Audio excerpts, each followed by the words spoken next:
L'arche du oui. Qui ne connaît peut-être pas l'arche. Est-ce que vous pouvez dire quelques mots? C'est quoi l'arche? C'est le travail. Le travail. Et les fêtes. Le boulot. Le travail, c'est important. C'est important. L'Arbennes. Tu habites le foyer de l'Arbennes. Je ne sais pas s'il y en a qui parlent breton ici. Arbennes, ça signifie rencontre. Rencontre. Le nom qu'on a choisi à ce foyer, qui s'est ouvert il n'y a pas très longtemps. Après longtemps. Début septembre. Au début septembre. Où tu as dû t'installer. Oui, installé. Et qui s'appelle le foyer de la rencontre. Oui, la rencontre.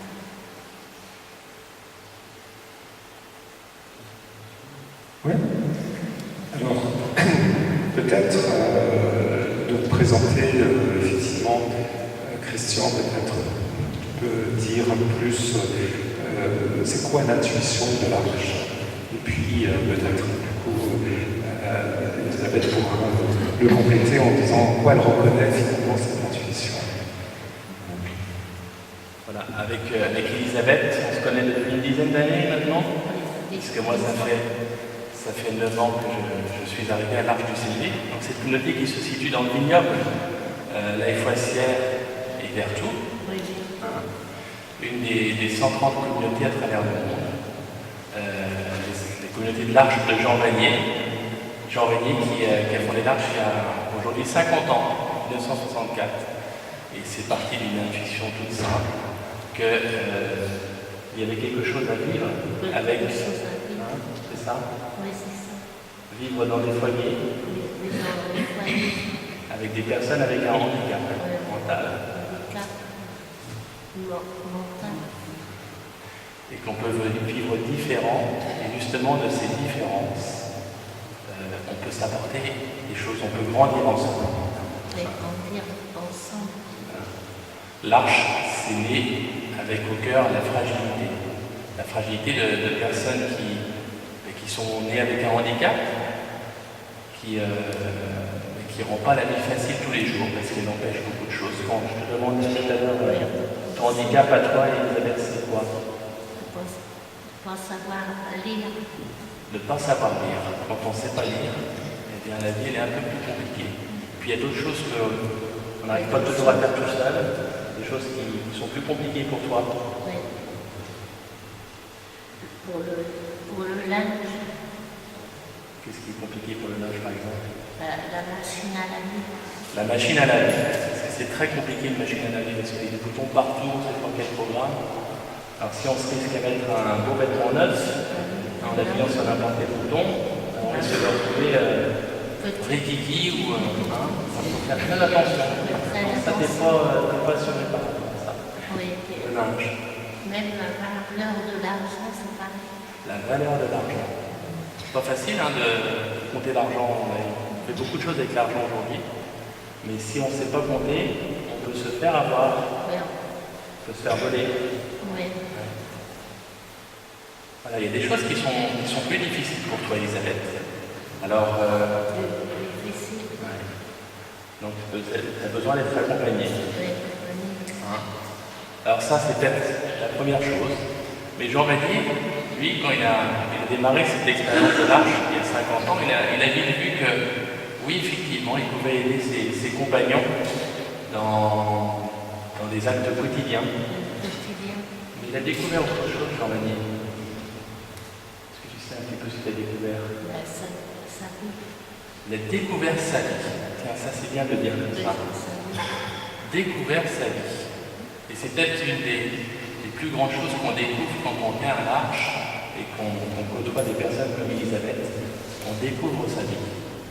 On découvre sa vie parce qu'on apprend à se connaître. Oui, à se connaître. Et c'est l'expérience. Une expérience, voilà. Que font des assistants qui font ce projet de vivre un temps, quelques mois, quelques années, toute une vie. Oui, toute une vie. On a connu des assistants beaucoup, depuis qu'il est là. Qui qui sont passés dans ce foyer, qui ont partagé le quotidien, et puis qui ont découvert leur vie.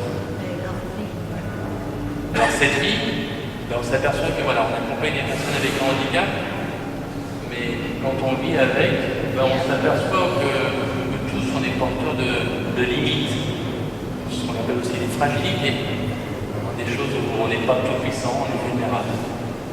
Mais en même temps, ça fait du bien de vivre ensemble. Est-ce qu'on peut dire un petit peu ce qu'on vit au quotidien? Comment ça se passe dans un foyer à l'Arche? On s'entend bien. Toujours? Pas facile. Des fois, c'est pas facile. Des fois, ça se frotte. Ça se frotte. Hein? Pourquoi ça se frotte? Que ça s'entend pas. On s'entend pas, tout simplement. Parce que le quotidien, voilà, c'est pas toujours la vie des anges. Les gens. Hein? Donc toi, tu dirais que la vie en foyer, c'est quand même plutôt de la joie ou c'est plutôt des choses difficiles? De la joie. Plutôt de la joie. Alors tout à l'heure, quand tu as parlé du foyer, tu as mis en premier lieu le travail. Ouais. Parce que le travail, c'est important. Pourquoi c'est important? Pourquoi c'est important? On est bien à l'Arche. On est bien à l'Arche. Mais par le travail, peut-être que tu as envie de dire aussi, on le voit pour toi, mais pour d'autres personnes, le travail, c'est aussi le sentiment d'être utile, le sentiment d'apporter quelque chose. Et découvrir qu'on apporte quelque chose, c'est vraiment important pour se sentir heureux. Oui, heureux. Mais est-ce qu'il n'y a que le travail? Non, les fêtes. Il y a des fêtes. Et les fêtes à l'Arche, on aime bien. Les concerts aussi. Les concerts. On aime bien. Et la folle journée, hein. La fin de journée. Ça, on aime beaucoup.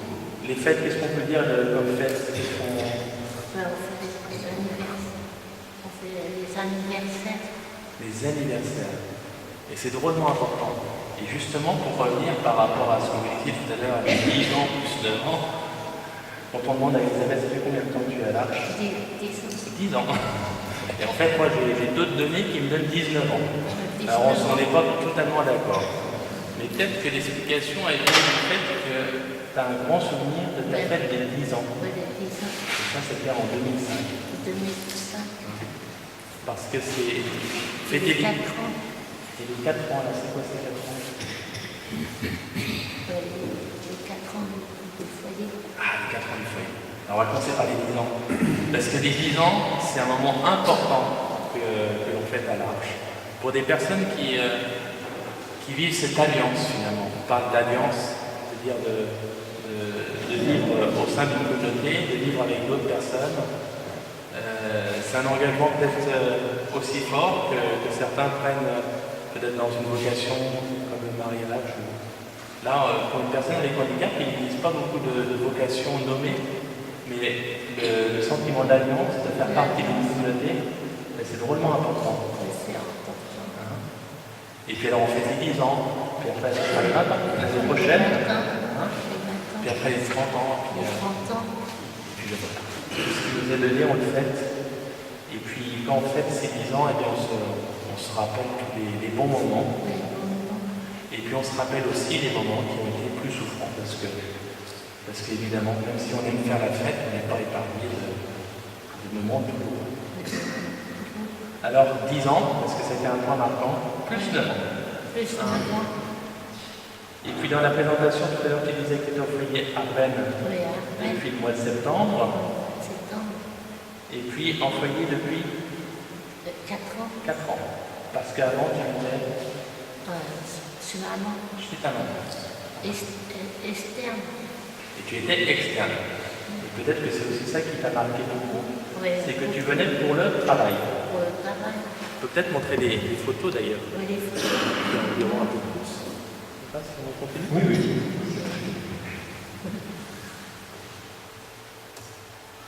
On essaye de vous présenter un peu le décor de notre expérience originale. Alors, je vous mets une photo.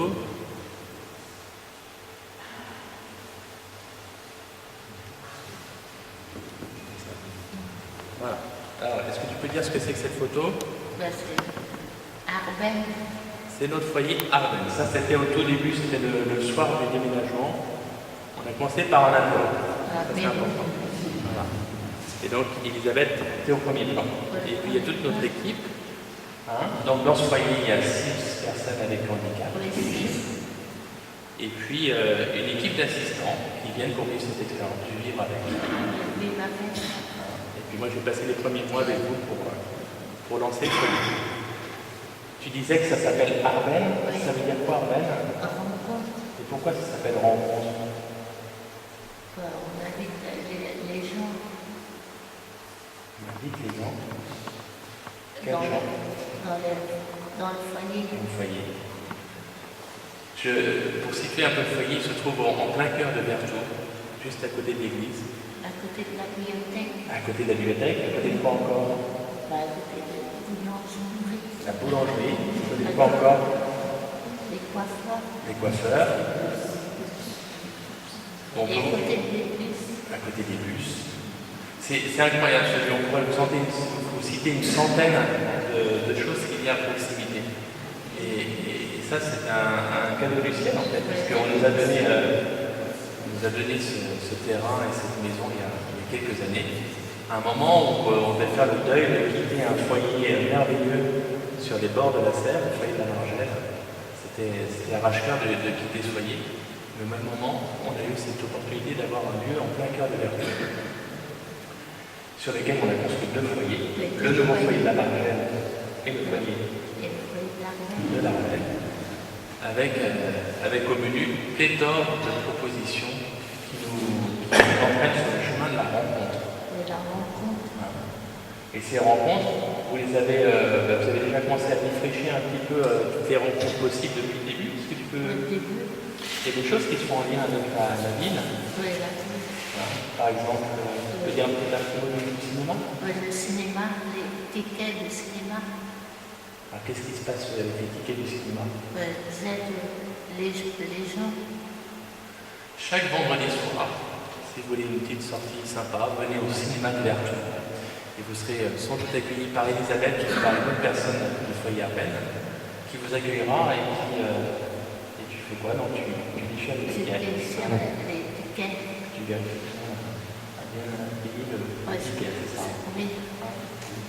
Voilà, donc ça, c'est une activité typiquement ouverte sur la ville où on est en prise avec la cité. Oui, avec la cité. Est-ce que tu aimes ça? Oui, je l'aime. En général, c'est bien apprécié par les personnes qui viennent au foyer, puis aussi par les personnes qui viennent au cinéma. Tu avais d'autres projets, d'ailleurs, avec la ville? Les personnes âgées. Tu voulais faire quoi avec les personnes âgées? Du tricot. Du tricot. Il y a une maison de retraite qui n'est pas très loin du foyer. À Bel Air. À Bel Air. Et Elisabeth me parle depuis plusieurs semaines de ce projet. De ce projet. D'aller vivre un temps, d'aller passer du temps à la maison de retraite pour faire du tricot avec les personnes âgées. Pour aussi parler du ménage que tu as fait à Vertou. À l'église de Vertou. Voilà, il y a plein de choses qu'on peut faire en lien avec la cité, qui toi ont l'air de te plaire. Oui, ça me plaît. Et puis est-ce que ça se passe bien avec les gens que tu rencontres? Oui, ça se passe bien. Voilà, on a des ponts à créer, des liens à tisser. Voilà, c'est le foyer de la rencontre. Alors là, on a une photo de quoi? Des crêpes. C'est des crêpes, peut-être? Je pense D'accord. que c'est des crêpes. En tout cas, un repas, parce que les repas à l'Arche, c'est important. C'est important. Est-ce qu'on mange toujours bien? Oui. Oui. Oui, on mange bien. Tous les assistants savent bien cuisiner? Oui. Oui. Et puis ça? La BD foyer, le lundi. Le lundi? Qu'est-ce qu'on fait le lundi soir? On raconte pour la semaine. Voilà. L'agenda. On prépare l'agenda, on parle de nos projets. Le projet. Ça, c'est le boulot. Le boulot. Le jardin. Voilà. Avec des cultures bio, de tomates. De tomates. Voilà. Maïs avec les pieds. Donc des petites situations où on parle un peu du service. Donc voilà, le service qui va dans ce sens-là avec Maëlys, voilà, de qui on s'occupe, des rangères. Bénédicte avec les ronds de serviettes de table, Vraiment, ça fait de table. On fait beaucoup d'artisanat, beaucoup de beaucoup bricolage. d'artisanat, Ça, c'est important. la cuisine, Voilà. C'est pas toujours les assistants qui font la cuisine. Donc là, Blandine et Dominique. oui, Blandine, Donc finalement, le service, vraiment tout le monde se met au service. Hein. oui, tout le monde, et repasser aussi.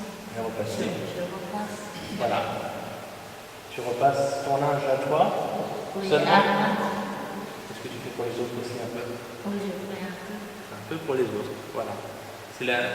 On essaie à l'arche de finalement retraduire une vie de famille où chacun met la main à la pâte selon ses capacités pour porter le quotidien ensemble.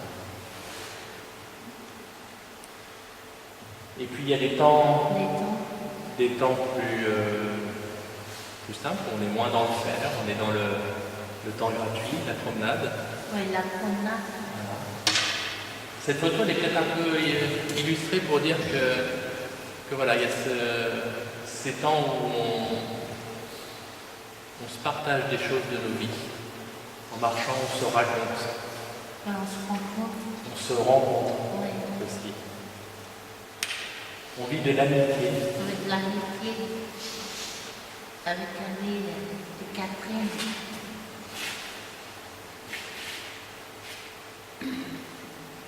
Et puis cette photo, qui est une photo qu'on a prise à Lourdes il y a 2-3 ans. Les 3 ans. Peut-être un peu pour illustrer que là vous avez à gauche la personne avec la casquette, c'est Jean, Oui, qui Jean met la main sur l'épaule de Catherine, de Catherine. qui est une responsable de foyer depuis pas mal d'années à l'Arche.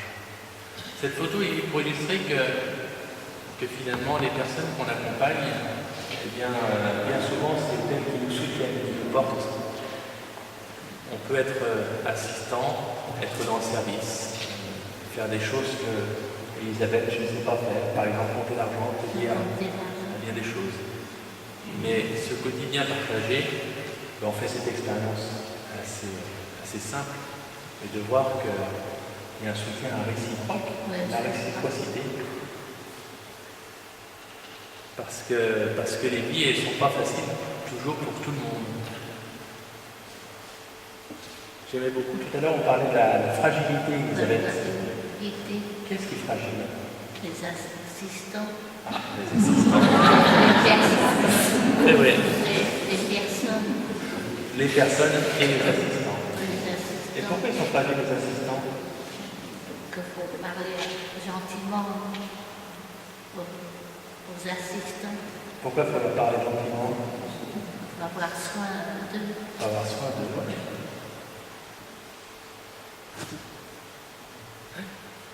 C'est pas toujours facile pour les assistants. On peut citer des situations où on a des assistants qui débarquent. Et les assistants, c'est un peu le terme générique pour tous ceux qui se lancent dans cette expérience de vivre avec au sein d'un foyer de marche. Alors parfois, ils ont eu une formation pour éducateurs, ils ont appris des choses. Et puis des fois, ils n'ont jamais fait de formation, parce qu'ils viennent juste d'avoir leur bac, ou pas, ou ils sont dans une recherche de sens à leur vie. Ils se proposent de venir passer 6 mois, 1 an dans le foyer, à travers du volontariat. Et puis ils débarquent dans cette maison où on leur propose rien de plus simple de vivre avec des personnes. Mais des fois, ils sont un petit peu déboussolés. Oui. Des fois, ils ne parlent pas français. Ils parlent pas en français. Alors, comment on fait avec les gens qui ne parlent pas français quand ils débarquent d'Allemagne? On les explique. On leur explique. Ouais, gentiment. On leur explique gentiment. Tu disais tout à l'heure, il faut avoir beaucoup de patience avec les assistants. C'est pas facile, les assistants, vous savez. Hein. Je trouvais ça très beau, ça. On les juge pas. Alors, on les juge pas. On les juge pas. Tu me disais aussi, je sais pas, sa manière de faire. C'est ça qui est assez touchant. Enfin, voilà, moi j'ai été témoin en parlant avec Elisabeth, en préparant cette rencontre, de comment tu voyais cette vie avec les assistants. Et je relis les phrases que tu m'avais dites, là, que tu redis. Ouais, Les assistants sont fragiles. Je pense que c'est difficile pour eux. Il faut avoir beaucoup de patience. Je ne les juge pas. Chacun a sa manière de faire. J'essaie de m'entendre avec. Et je trouvais ça très beau. Ça. Tu veux en parler un petit peu de cette attention que tu as avec les personnes? Le soin des autres. Soin des autres. Le soin des autres. On va citer par là Jean Vanier qui dit souvent que l'Arche n'a jamais guéri de personne avec un handicap mental. Le handicap ne se guérit pas. C'est quelque chose avec lequel on vit toute sa vie. On essaye de composer avec le handicap. Mais le handicap ne se guérit pas. Il ne se guérit pas. Mais l'Arche a guéri beaucoup d'assistants. Beaucoup d'assistants qui sont venus avec peut-être croyant, enfin, moi je suis venu un peu comme ça, se croyant un peu fort. On se dit que ben voilà, on a un lieu où on va pouvoir donner, et puis à travers ce don, ben, finalement donner de la valeur à sa vie. Et puis avançant un petit peu dans cette expérience, on s'aperçoit qu'on est un peu loin du compte dans ce que l'on donne. Et puis, comme tu disais tout à l'heure, on se découvre fragile. Parce que cette bonne volonté, cette générosité qu'on avait au départ, eh bien finalement, avec le temps, il y a un petit peu de lassitude, il y a un peu d'épuisement, il y a cette flamme du début, ben, elle aura tendance à s'éteindre. Là, c'est un. Ouais. Il faut des gens comme toi, Elisabeth, Comme moi. avec un sourire, Voilà, le sourire, avec des paroles d'encouragement, franchement, des j'ai confiance en toi, la confiance. des tu m'aides, tu es quelqu'un d'important pour entretenir cette flamme, et puis quelque part passer d'une relation qui s'équilibre. Il y a un théologien qui nous a accompagnés, j'ai perdu son nom, c'est Christian Salençon, théologien, le directeur de l'Institut de théologie des religions, et qui était venu accompagner l'Arche, et il nous avait mis en alerte sur cette charité limbago. Je ne sais pas si vous connaissez cette charité limbago, qui fait qu'à force de se courber pour se mettre à la hauteur des personnes qu'on accompagne, on finit par se faire mal au dos. La charité limbago, c'est pas ça. En tout cas, à l'Arche, je pense que quelque part dans ce service des pauvres qu'on explore aujourd'hui, le service des frères, c'est pas une charité limbago. Hein. C'est pas se faire mal au dos. Non, Non. non. Mais c'est de grandir ensemble. De grandir ensemble. Voilà.